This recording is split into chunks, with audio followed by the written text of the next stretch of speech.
این جوانان توشه سفر بر دوش بستند، توشه سفر به خدمت سربازی. اما هم یکی از این سفر افتخار دارد، دومی هراس و سومی در سر آرزو میپرورد. آرزو دارد که خدمت سربازی را با سر بلند اجرا میکند و با افتخار و ارجمندی به حضور والدین و نزدیکان برمیگردد. دیگری از آن هراس دارد که چی مشکل و سختی او را در این سفر در پیش است. اولی باشد از آن میفخرد که برای حفظ مرز و بوم وطن داوطلبانه ره پیش گرفته است و این همه سربازان وطن خواهند شد. از سال 99 من در خاطر دارم که تعداد جوانان اختیاری و عموما شماره آنهایی که بودن 40% تشکیل می‌کردند. سال 2013 وقتی که ما تحلیل کرده برآمدیم نتیجه های شورابینی های دعوتی رو، الکی تعداد اون نفرایی که بعد گرفتن اولین دعوتنامه و اختیاری هستند به 90% برابر شده است. سخنگوی وزارت دفاع علتی تا هنوز باقی ماندن ارتشگریزی در میان جوانان تاجیکستان را به صحیفه های تلخ تاریخ 20 سال اخیر کشور ربط می‌دهد.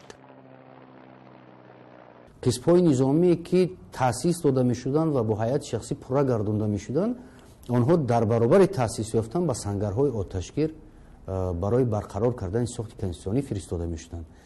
برای همین گیم که بعضی از نفرای بودند که هلاک می‌گشتند، بعضی از نفرها جراحت وزنی جسمانی می‌برداشتند. ماست تأثیر منفی همین آورده رسوند که یک ترس و هراس در دل مردم بیدار کرد.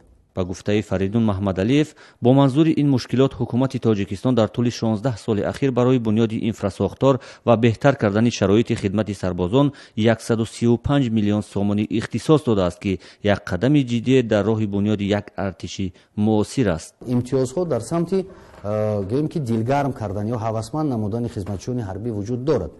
مثلا در وزارت مدافع مکتب پراپورشچیک تأسیس داده شده است که سربازی که مثلا میآید یک نیم سال خدمت میکند، باقی ماندهش میتواند و در هم مکتب پراپورشچیک ادامت تحصیل کند، در برابر گیم که ختم همون با رتبه پراپورشچیک سرفراز گردانیده میشود و همزمان در همون محل زیست، منطقه زیست یا حدود ناحیه یا ولایتی که زندگی میکنه با جای کار تامین کرده میشود.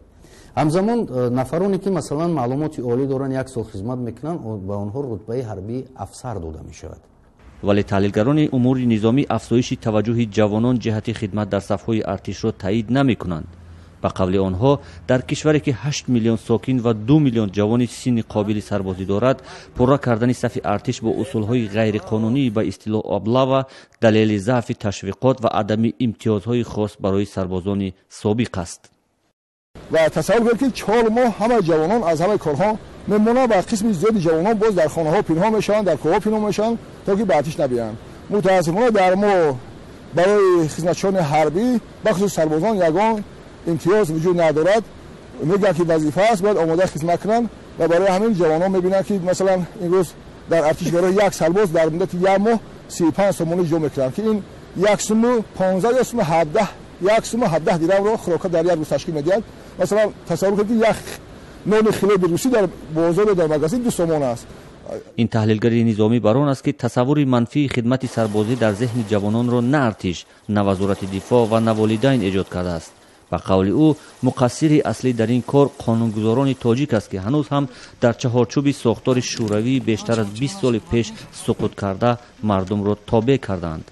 همچنین اگر تا ما قانون را عوض نکنیم همون دیدیزم و همون لطکوبی سربازان ادامه میکنند، چون که این مثلا 6 ماه خدمت کرده، 1 سال خدمت کرده، یک نیم سال بعد اون کسی که از یک نیم سال خدمت کرده و دید است و این سربازان دیگر را عذاب میدهد. این چیزها هستند و برای اون که ما این چیزها را برهم تیم پیش از همه باید که بعض زودی پیش آمده است که باید ارتش جمهوری تاجیکستان همه قانون درباره عهدهداری حربی بخشید حربی از نو کرده شود و در این قانون باید نشان داده شود که ارم تاجیکستان یا ارتش تاجیکستان آهسته به ارتش کسی باید گذرد، چون که واسطه‌های استثماری در شخصی شدن همه چیز در دست اهالی هست، باید که ارتش در دست ارتش باید که اون وقت یک نهاد باشد که از حساب اون ملاکی که مردم میدهند یک قسمی کلان اون به ارتش آمده شد و اون آدمی که بیکار هستند سلامتی اون آماده در ارتش خدمت کنند و اون وقت مسئله حل میشد. اون که ما ارتش اینوز کار کنیم امتیازیم این مسئله رو امروز حل کردن نمیتونه. اما تصور مردم به خصوص جوانان در برابر شرایط خدمت در ارتش تاجیکستان چگونه است؟ ما معلومات داریم که شرایط همون خدمت خیلی پیشرفته است و میخواهیم که اگر مکتب رو بود کنیم با هم به خدمت بریم.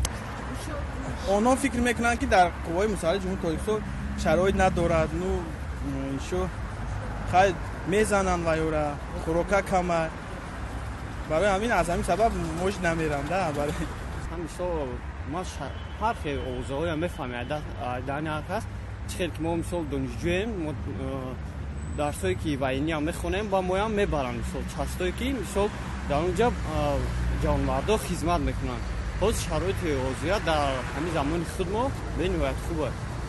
اگر همین امتیازهایی که در زمان شوروی بود امروز در کمیته جوانان دستگیری کنه جوانان را، ممکن سطح خدمت در قوای مسلح خوبتر شود. اساسی امتیاز و شخص برای خودش پیدا میکرد و افتخار از آن میکرد که امروز من در صفای ارتش ملی برای وطن مادر خدمت خودم را گذاشتم، حصه خودم را برای پیشبری همین جمعیت گذاشتم. هرچند در شرایط فعلی جوانان و ارتش تاجیکستان با چنین یک مشکلات روبرو است، اما مرز بوم این کشور به هر قیمت هم منتظر سربازان محافظانش است.